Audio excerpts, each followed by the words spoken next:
퀴즈 하나 내려고 합니다. 그리스도인이나 비그리스도인이나 모든 사람이 가고 싶어 하는 곳이 있습니다. 사람이라면 누구나 다 이곳에 가고 싶어 합니다. 그래서 좋은 곳을 말할 때마다 마치 이곳 같다라는 말들을 합니다. 여기가 먼 곳이다 라고 하죠.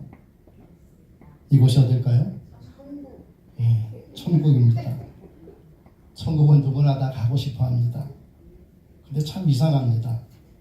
천국은 가고 싶어 하면서도 왜 천국 가는 길은 가지 않고 있느냐 하는 겁니다. 천국은 가고 싶어 하면서도 천국 가는 길이 아닌 엉뚱한 길에서 방황하고 있느냐 하는 겁니다. 그러다 보니 천국 가는 삶을 살 수 있음에도 불구하고 오히려 지옥 같은 삶을 사는 자들이 참 많습니다. 한 가지 분명한 건 천국 가는 사람은 이 땅에서도 천국을 경험하며 삽니다. 마찬가지로 지옥 가는 사람들은 이 땅에서도 지옥을 경험하면서 삽니다. 그렇다면 어떻게 하면 우리가 천국을 경험하면서 살 수 있을까? 또 어떻게 하길래 지옥을 경험하면서 사는 것일까? 여러분, 천국을 경험하며 사는 것 아주 간단합니다. 마찬가지로 지옥을 경험하며 사는 것도 간단합니다. 뭐냐면은 마음만 바꾸면 됩니다. 사랑하는 마음을 가지면 천국을 경험하며 삽니다. 그러나 미워하는 마음을 가지면 지옥을 경험할 수밖에 없습니다. 그래서 사랑하며 살면 천국을 경험하며 삽니다. 그러나 미워하며 살면 지옥을 경험하며 살게 되는 것입니다. 그래서 이런 말이 있죠. 사랑을 하면 어떻게 됩니까? 사랑을 하면 예뻐집니다. 멋있어집니다. 얼굴이 환해지고 모든 것이 좋아지고 행복해집니다. 그러나 반대로 미워하면 어떻게 될까요? 괴물이 됩니다. 얼굴이 사나워지고요. 난폭해집니다. 그러니 모든 것이 나빠지게 되고 결국 불행한 인생이 될 수밖에 없다라는 거죠. 그래서 사랑을 하면 몸과 마음을 평안하게 하는 아드레날린이라는 좋은 호르몬이 우리 몸에서 나옵니다. 그러나 화를 내면은요, 노드 아드레날린이라고 하는 화 호르몬이 우리 몸에서 생성이 된다고 합니다. 그런데 이 노드 아드레날린은 쇠를 녹일 정도로 독성 물질을 가지고 있다고 합니다. 그래서 사람이 화를 낼 때 나는 이 독성 물질을 쥐에게 주사를 했더니 쥐가 미친 듯이 날뛰다가 곧 죽어버리고 말았다고 합니다. 사랑과 미움이 이렇게 우리 몸에 끼치는 영향이 다르다는 겁니다. 그래서 예수님이 서로 사랑하라고 말씀하셨습니다. 그렇다면 가까이 있는 사람하고 멀리 있는 사람, 어떤 사람을 먼저 사랑해야 할까요? 만일에 가까이 있는 사람을 사랑하지 않는다면 멀리 있는 사람을 사랑할 수가 있겠습니까? 누구를 먼저 사랑해야 합니까? 가까이 있는 사람을 먼저 사랑해야 합니다. 가까이 있는 사람을 사랑하면 천국을 경험하며 삽니다. 그러나 가까이 있는 사람을 미워하면 지옥을 경험할 수밖에 없다는 겁니다. 그래서 천국을 만드는 방법은 간단합니다. 가까이 있는 사람 사랑하시기 바랍니다. 그렇다면 가까이 있는 사람들이 누굽니까? 남편, 아내, 가족들 아닙니까? 그리고 우리 소망 장로교의 믿음의 지체들 아니겠습니까? 서로 사랑하며 삽시다. 그러면 날마다 우리는 천국을 누리며 삽니다. 주께서 우리를 부르시고 사랑하시는 것은 우리가 서로 사랑하며 살라고 부른 것입니다. 그래요. 우리는 이 땅에서도 천국을 누리며 살다가 주님 오시는 날 주님과 함께 영원한 천국에서 살아갈 영원한 천국 백성들입니다. 그러므로 잊지 맙시다. 가까이 있는 사람을 사랑하며 삽시다. 천국과 지옥, 행복과 불행 모두 가까이 있는 사람들과의 관계에서 시작됩니다. 여러분, 사람은 죽을 때까지 배워야 한다라는 말 들어보셨죠? 사람은 끝까지 배우면서 살아야 한다는 겁니다. 그만큼 사람은 살면서 배워야 할 것이 참 많다는 겁니다. 이시타나 성당에 가면은 유명한 조각가인 미켈란젤로가 천장에다가 그린 벽화가 있습니다. 미켈란젤로는 4년 동안 발판에 누워서 천정을 보고 그림을 그리느라고 관절염과 근육통으로 고생을 했습니다. 그림을 그릴 때마다 천장에서 떨어지는 물감으로 인해서 눈병도 생기기도 했습니다. 더 이상 그림을 그리고 싶지 않다라는 생각이 들 정도로 고된 직업, 고된 일이었다라고 이렇게 이야기했습니다. 하지만 미켈란젤로는 87세에 천정 벽화를 다 그리고 난 후에 스케치북 한쪽에 이런 글을 적었답니다. 한번 보세요. 넘겨보세요. 안코라 임파로라는 글입니다. 이 말의 뜻은 나는 아직도 배우고 있다라는 그런 뜻입니다. 우리도 마찬가지입니다, 여러분. 우리는 아직도 배우고 있는 중입니다. 나이와 상관없이 우리는 지금도 배우고 있습니다. 그런데 우리가 그 어떤 것보다도 반드시 배워야 할 것이 있습니다. 아무리 많은 것을 배웠다 할지라도 그리고 그 어떤 것보다도 또 배우고 배워야 할 것이 바로 이것입니다. 주님이 우리에게 가르쳐 주신 것도 바로 이것 아닙니까? 주님이 가장 강조하시고 귀하다고 말씀해 주신 것도 바로 이것입니다. 그래서 주님은 내가 너희를 이렇게 한 것 같이 너희도 서로 이렇게 하라 라고 말씀하셨습니다.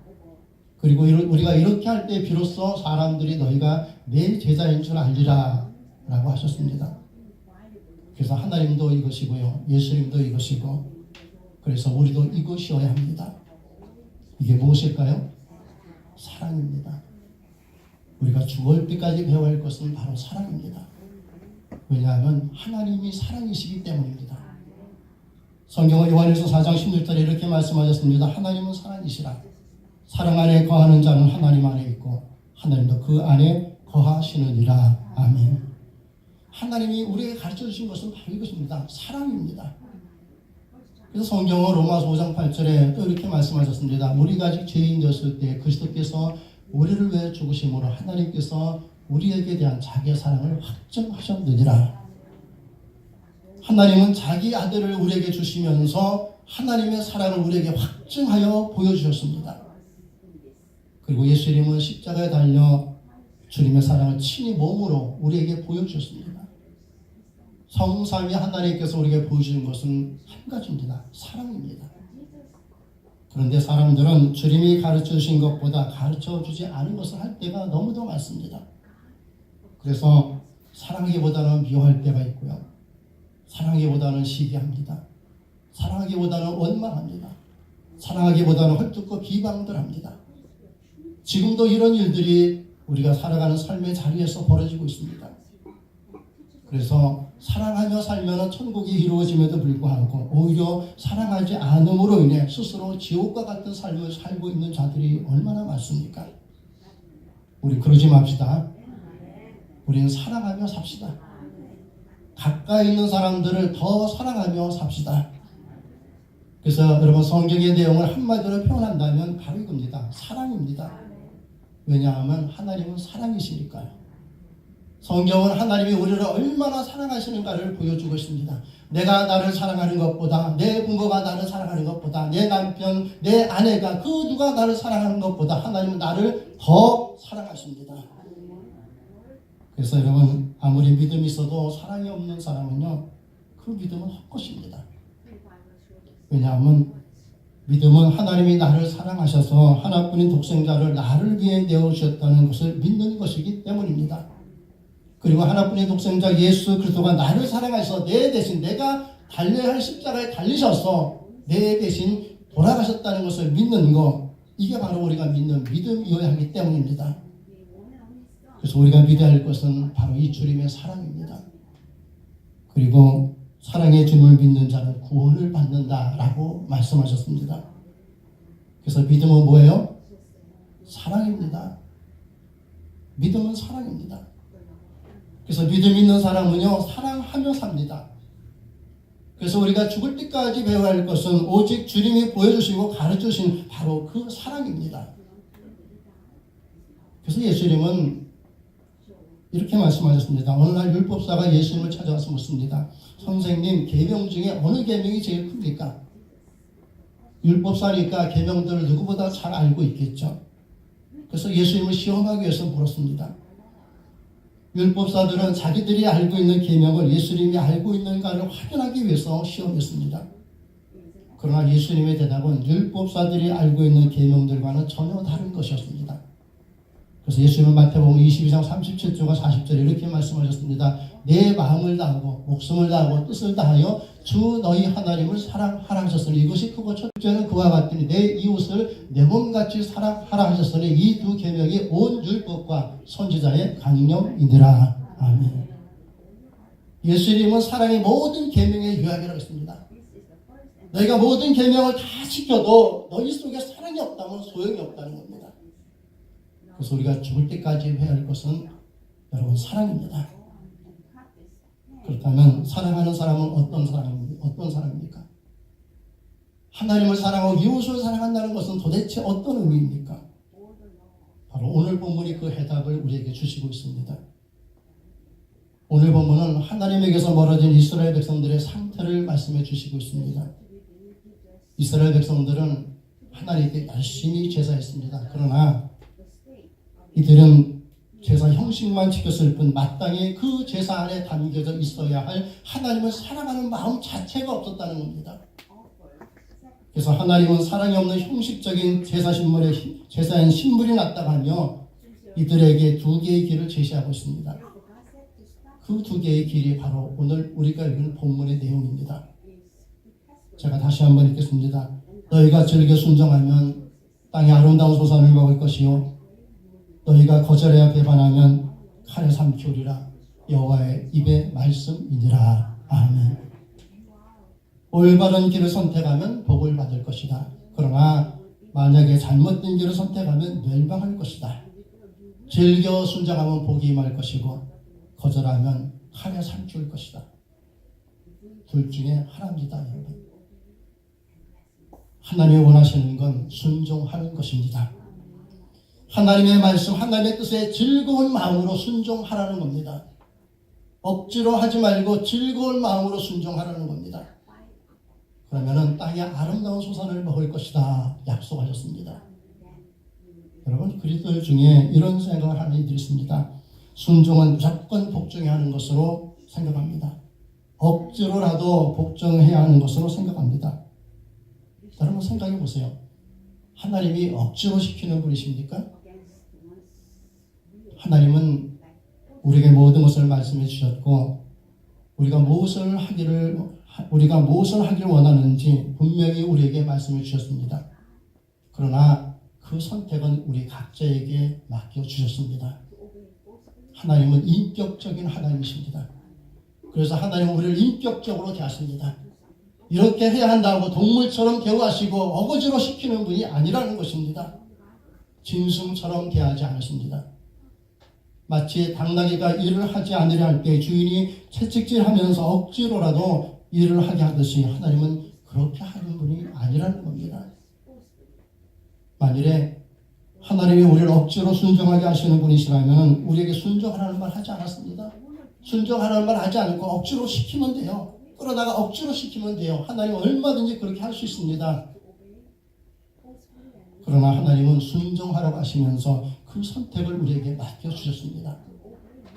그래서 천사 가브리엘이 마리아에게 성령으로 잉태될 것이라고 하나님의 말씀을 전할 때에도 억지로 하지 않으시고 마리아에게 미리 알려주셨습니다. 그래서 마리아는 뭐라고 했습니까? 주의 계집종이 오니 주 뜻대로 이루어지이다 라고 하면서 순종했습니다. 왜 그랬을까요?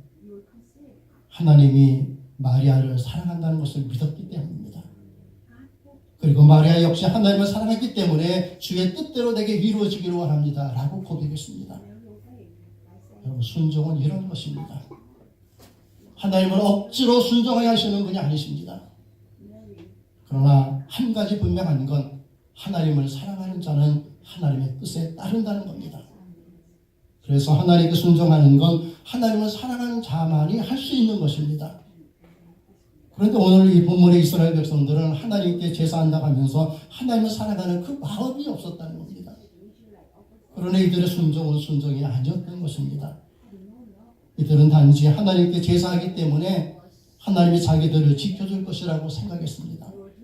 그러나 하나님은 이사야 1장 12절에 이렇게 말씀하셨습니다.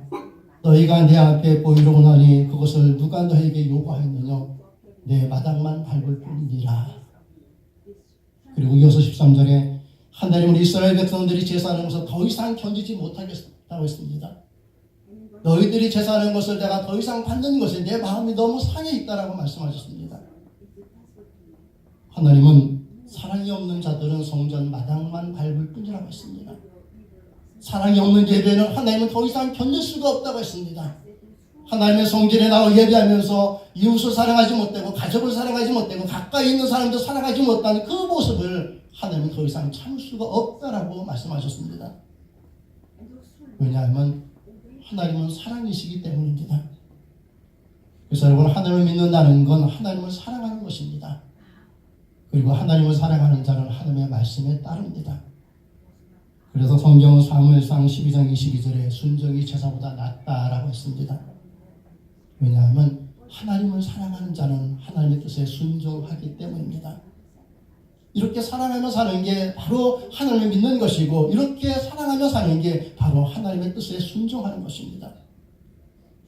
그래서 예수님은 하나님을 사랑하고 이웃을 사랑하는 것이 모든 율법과 선지자의 요약, 강령이라고 말씀하셨습니다.